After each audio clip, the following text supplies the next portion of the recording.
What's up, everybody, and welcome to Bricks and Toys. My name is Brandon, and today is all about the invisible hand. The hand that's invisible. No, we're not talking about making our hands disappear. We're talking about today's build. And if this camera is moving up and down a lot, for some reason the camera thinks this is my head.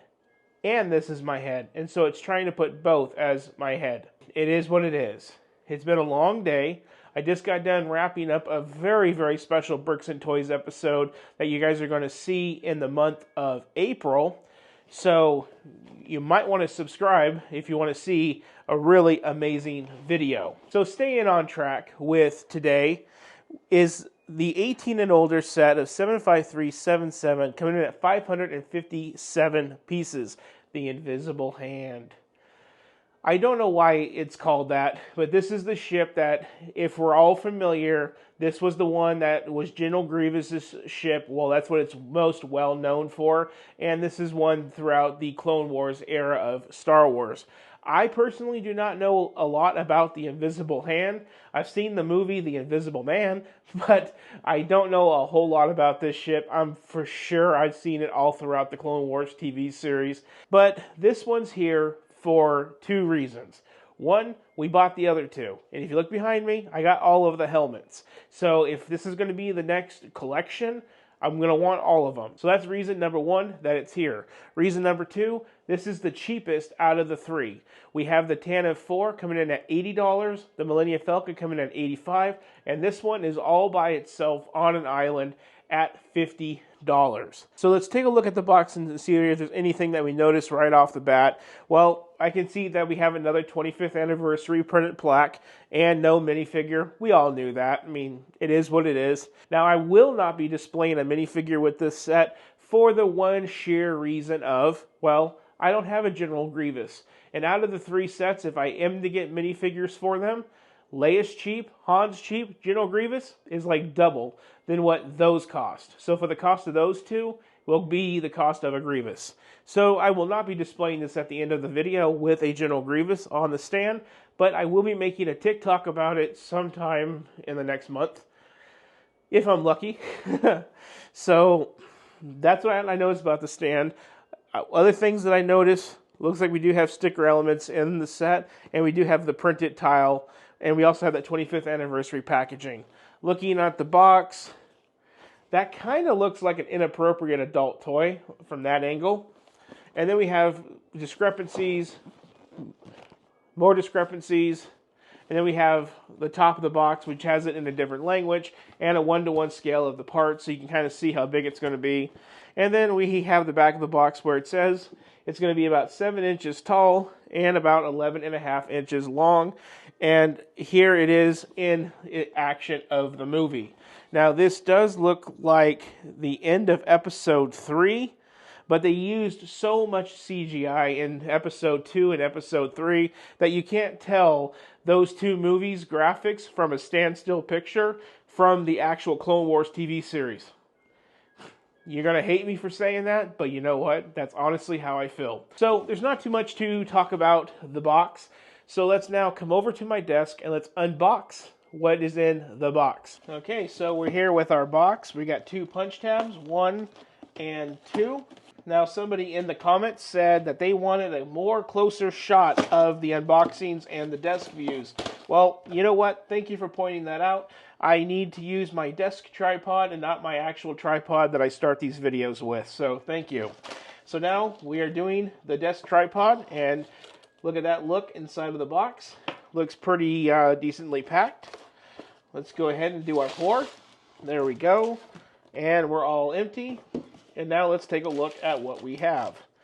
We have bag 1, we have bag 2, we have bag 3, 4, and 5 right there. We do have a little baby sticker sheet of 2 stickers, but 4 stickers in total. Not too bad. And then we have our book. Again, this looks like a very inappropriate adult toy from this angle. I guess maybe it has to do with the invisible hand. I don't know. But we do have our QR code for our points. Let's take a look into the back of the book. And in the book, we have 174 building steps and 115 pages total. Let's see if we have anything in the front of the book. We do have some stuff about the invisible hand, a reminder of the 25th anniversary, and go straight into the build. So what's up next? Well, we're going to go into a quick little time lapse of getting this built, maybe about a minute for you guys. For me, it'll be about an hour and a half to get it built.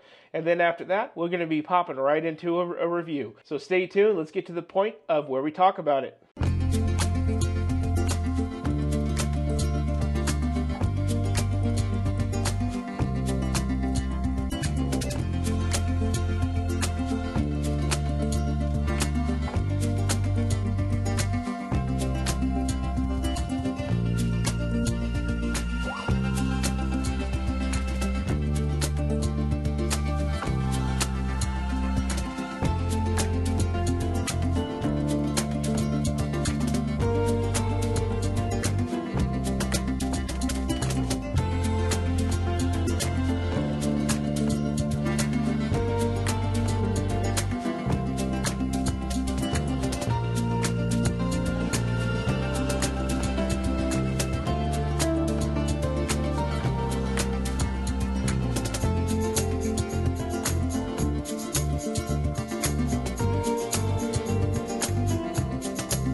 Well, this thing might as well have been from Staples because that was easy. It was like hitting the easy button.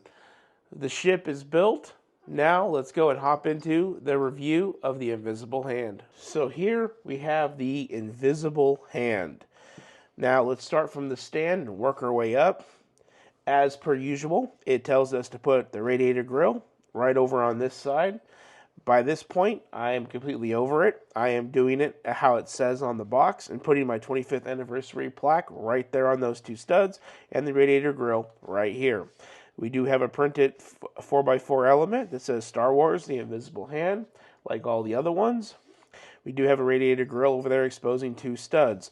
That will be a future home of a General Grievous. I just have to get the minifigure. I don't have him yet. Prequel era Star Wars sets are not the most and the cheapest to find parts for.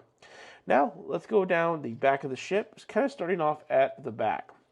Here in the back, we have some minor details.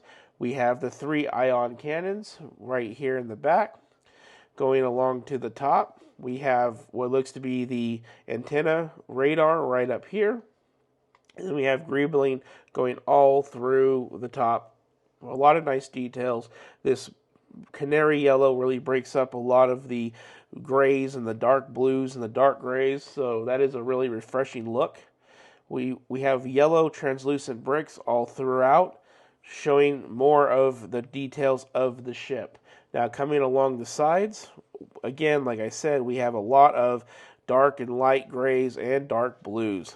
Now, one thing really interesting is there is a hangar bay right here that does have the shields up.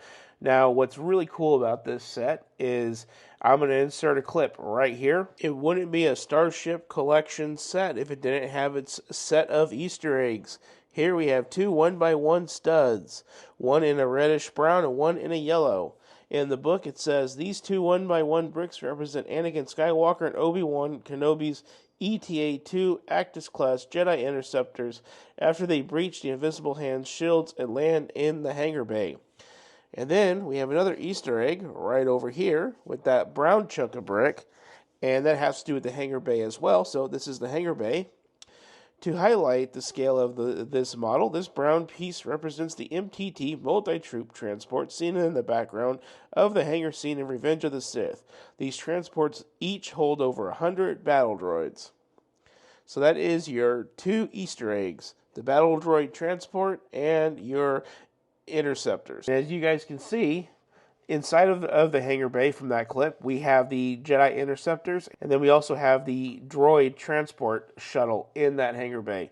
But with this one does have the shields up, and you can look inside and see that droid transport and those Jedi interceptors in there. I don't know if you guys can get in there enough. It takes a good squinting eyeball to see. We do have that for once with the ships, where the other ones, once it's in there, it's gone. You don't see it. With this one, you still can. Coming along the side, we do have more yellow translucent elements, radiator grills, all types of stuff to make the greebling of the ship. Like I said, I'm not really familiar with this ship from the Revenge of the Sith and the Clone Wars, so I'm probably missing a few things because I never paid much attention to this ship. Nonetheless, it's really cool to get a prequel era ship. And over here, it's exactly the same as on the other side. We do have two sticker elements over here as well as on the other side, and more of that translucent yellow all the way through. And then here we have the shields up, and not sure if you can see anything different on that one, but you can see through there. Looking at the front of the ship, we have a little skate rail right here to greeble off the front of the ship. Translucent green element right there. And then on the bottom, it's not too busy. It is pretty finished throughout the bottom. We do have this nice little part right here, putting more depth to the ship. And then we have some more little finnage and stuff down there with some negative studs. Stand is built just exactly how you would expect all these stands to be built. That is the invisible hand. There's not too much to talk about, but there is one more thing. And I guess in Revenge of the Sith, when the ship is going down and Anakin's trying to bring it down safely, the ship just does break in half. So they did work in that detail, which is a really unique detail. Again, I don't remember all this, even though I've seen Revenge of the Sith 20 times. It must have been a really small detail. It is a little stiff to get back in there, and I did break part of the bottom off there trying to do it.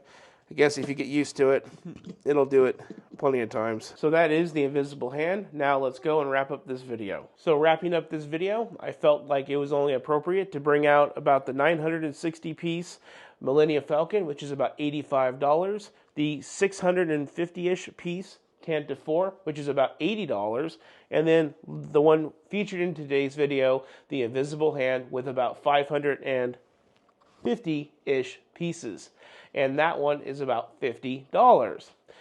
Overall, I think all these ships are incredible, and like I've been saying from the beginning, they need a minifigure. No, more seriously though, we're not going to get back into that discussion. These ships are perfect for anybody with a space constraint. When I speak of space constraints, I recently picked up a lot of Legos. In the first week of April, you guys will see a video that will pop up and say, I bought a mystery bag of Legos or something like that. It's going to be a really good video. But the reason that I bought this bag of Legos is because the person that sold it to me just didn't have the space anymore. And that's one of the biggest issues with Lego collecting is space. I do this for a living on YouTube. Well, I'm not making a living off of it yet, but I'm hoping to. But anyway, I'm doing this and I love everything that I build to the point of where every year I go through and I want to sell some things, but I just can't. So space is a major, major problem with Lego collecting. And these ships, I'll say it over and over again, are the ideal solution to that. If you love the Millennium Falcon, boom. If you love the Tantive 4, boom. If you want to go back to the prequel era, boom, invisible hand. Even the cat's coming up here to take a look at them. They're just that incredible. Now, actually, it's 9 o'clock in the morning, and both of my cats want to eat some breakfast. So I need to go and get these cats fed, and that means I got to wrap up this video. $50 for the invisible hand, great deal. I think it's another great addition. I do think it does look a little odd with the three ships because you got the original series with the Tantive 4 and the Millennium Falcon, and then you got a little bit of the prequels with that. I think it's a good variety to have a little bit of prequels mixed in with the originals. As of right now, until we get more ships, this seems to me like a sample platter of what Lego is offering for us. So I do recommend it. It does look a little bit odd, but for $50, I think they priced it just right to make up for all of that. And because I think Lego noticed that when they made this first lineup of these sets. So with that one, everybody, I just want to say, if you guys want to support the channel, there's two ways to do it. If you guys hit the little thanks button right down below, you guys can leave a little donation. All donations go to funding Lego and only Lego and no cat food for these guys. And if that's not your jam, you guys can always hit the subscribe button and follow along. Like I said, in the first week of April, we finally do a used mystery bag of Star Wars Legos. That should be something really interesting. If that's kind of something that you guys like to watch, make sure you hit that subscribe button. As usual, mocks, reviews, city, we do it all here at Bricks and Toys. As per usual, if you guys would like, share this video with your friends and comment your thoughts down below. Now that we've completed all of them, what do you think about the set as a whole? Do you think it looks kind of odd to have a prequel era as of right now? Maybe down the road it will look better because we'll get more. What do you guys think about all this? Drop it down below. I want to hear what you guys have to say. Up next on the channel, we are diving back into Harry Potter and getting away from Star Wars just for maybe a couple videos. And we're going to be doing Hagrid's Hut, a set I'm super excited for. I almost bought one retired, and then I found the announcement, and I was like, yes! So make sure you guys check out that review video, and we're going to do the full build on it like we did with these sets. So be sure to check that out. Thank you all for watching, and you all have a good one.